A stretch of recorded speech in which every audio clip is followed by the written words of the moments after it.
राधे राधे दोस्तों, स्वागत है आपका हमारे चैनल पर। दोस्तों, आज का हमारा टॉपिक है बजरंग बाण। बजरंग बाण क्या है और बजरंग बाण लोगों को कब पढ़ना चाहिए, आज के वीडियो में हम बताएंगे। तो चलिए बिना देर किए शुरू करते हैं कि बजरंग बाण का पाठ कौन कर सकता है और क्यों इसका पाठ जरूरी है और कैसे करना चाहिए। साथ ही ये भी बताएंगे कि हनुमान चालीसा और बजरंग बाण में क्या अंतर है। तो शुरू करते हैं। बजरंग बाण कोई भी पढ़ सकता है, कोई भी भक्त, कोई भी स्त्री, कोई भी पुरुष, कोई भी पढ़ सकता है। बजरंग बाण का पाठ आपको तब करना चाहिए जब आप किसी शत्रु से बहुत ज़्यादा परेशान हो, आपको कोर्ट कचहरी का बहुत ज़बरदस्त चक्कर लग गया हो, या घर में कोई बहुत गंभीर बीमारी हो। बीमारी मतलब कि ऐसा जो आपके कंट्रोल में नहीं हो पा रहा हो, आप बार बार डॉक्टर दिखा रहे हैं और किसी न किसी तरीके से वो सॉल्यूशन आपको नहीं मिल पा रहा है, या कोई ऐसा काम जो बार बार करने पे भी आप सफल नहीं हो रहे हैं। जैसे कि किसी का कॉम्पिटिटिव एग्जाम है, या कोई आदमी किसी भी काम के लिए जा रहा है तो वो काम उसका बार बार असफल हो रहा है, बार बार उस काम से उसको निराशा ही हाथ लग रही है। सब कुछ करके देख लिया, कोई उपाय नहीं लग रहा है, और वो काम उसके लिए अत्यंत आवश्यक हो। ऐसा नहीं कि वो काम उसके लिए उतना जरूरी नहीं है, फिर भी बार बार कर रहा है, तो बजरंग बाण का पाठ करना चाहिए। बहुत जरूरी है और नहीं सफलता मिल रही है तो ऐसी स्थिति में आप हनुमान जी का सहारा ले सकते हैं और हनुमान जी को उनकी शक्ति याद दिला सकते हैं और बजरंग बाण का पाठ कर सकते हैं। और बजरंग बाण का पाठ करने से पहले उसके पाठ की विधि मैं आपको बताता हूँ कि कैसे उसका पाठ का शुरू करना है। तो बजरंग बाण का पाठ जब भी आप करेंगे, ये पाठ शाम के 6:30 बजे के बाद करना है। आपको मंगलवार के दिन से शुरू करना है। कम से कम 1 दिन या 3 दिन या 7 दिन का संकल्प होता है, तो आप अगर 1 दिन भी कर सकते हैं या 3 दिन भी कर सकते हैं, और मंगलवार या शनिवार से भी कर सकते हैं। आपको दिन में फलाहार पे या फिर आप नमक ना खाएं उस दिन, और शाम में संध्या करने के बाद, पूजा करने के बाद ही आप नमक खाएं तो बेहतर होगा, खासकर जिस दिन आप शुरू करेंगे। आप 1 दिन भी कर सकते हैं। तो शुरू करने की विधि यह है कि आप शुद्ध होकर के हनुमान जी के सामने बैठ जाए। एक घी का दीपक हनुमान जी के सामने अर्पण करें, साथ ही उनको एक प्रसाद अर्पण करें और कुछ फूल अर्पण करें, और उसके साथ ही राम जी की भी अर्चना करें। और इसके बाद आपको जब बजरंग बाण शुरू करना है, उसके पहले की विधि यह है कि आपको ओम गुरुवे नमः कम से कम 11 बार बोलना है। फिर आपको श्री गणेशाय नमः कम से कम 11 बार बोलना है। फिर आपको ओम कुल देवाय नमः कम से कम 11 बार बोलना है, जो भी आपके कुल देवता या कुल देवी हैं। फिर उसके बाद आपको ओम गंगा दिव्य नमः कम से कम 11 बार बोलना है। फिर ओम तुलसी दिव्य नमः कम से कम 11 बार बोलना है। इसके बाद आपको कम से कम 3 बार यह वाक्य बोलना है जो मैं बोल रहा हूँ, यह पंक्ति, राम राम रामेति रमे रामे मनोरमे सहस्रनाम ततुल्यम राम नाम वरानने। यह विष्णु सहस्रनाम का एक शॉर्ट फॉर्म है, तो आपको ये भी कम से कम 3 बार बोलना है।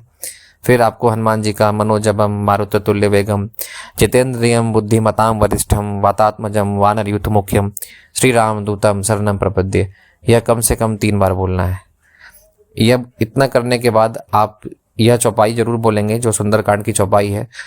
कही रिचपति सुनु हनुमाना, का चुप साधी रहु बलवाना, पवन तनय बल पवन समाना, बुद्धि विवेक विज्ञान निधाना, कवन सो काज कठिन जग माही, जो नहीं होई तात तुम पाई।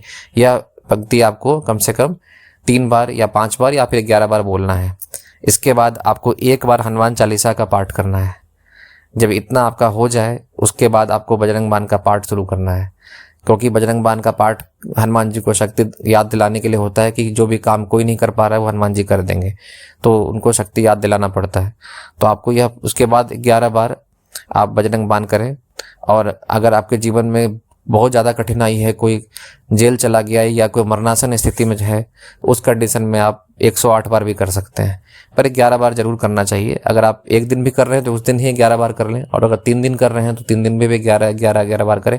पर जब भी करेंगे आपको इतना बोलना पड़ेगा जो मैं आपको शुरू में बोला हूँ। और जब आप पाठ खत्म कर लेंगे, 11 बार बजरंग बाण का पाठ कर लेंगे, फिर आपको सीताराम हनुमान का 108 बार जाप करना है। सीताराम हनुमान सीताराम हनुमान सीताराम हनुमान, ऐसे करके 108 बार कम से कम जाप करना है।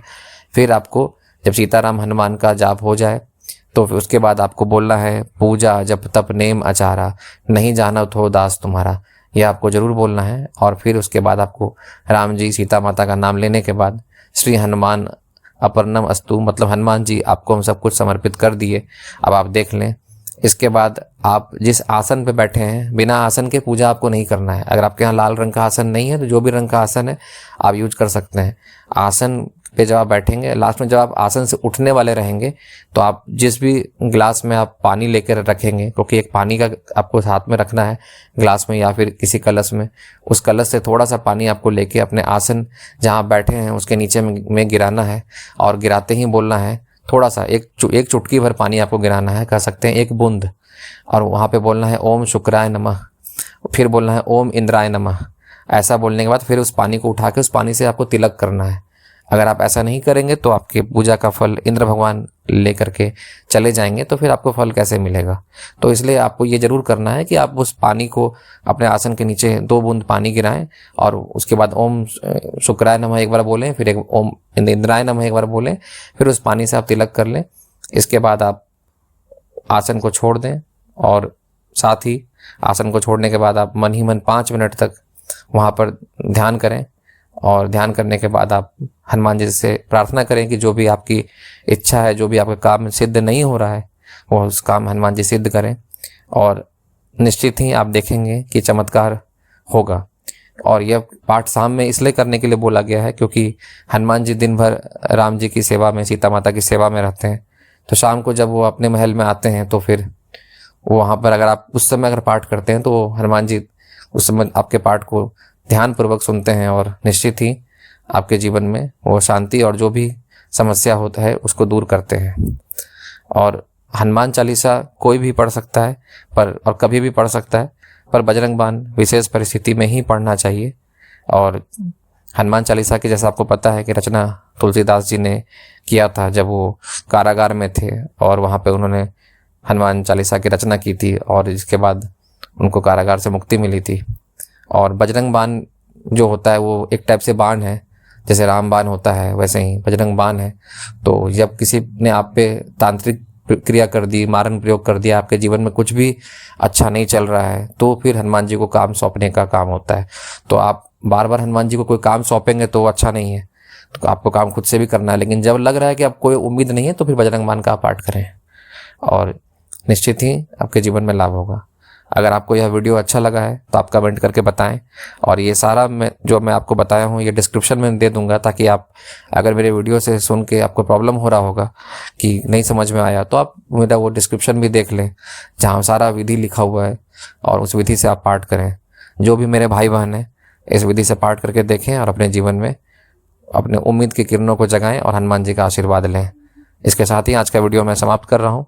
राधे राधे, जय सिया राम।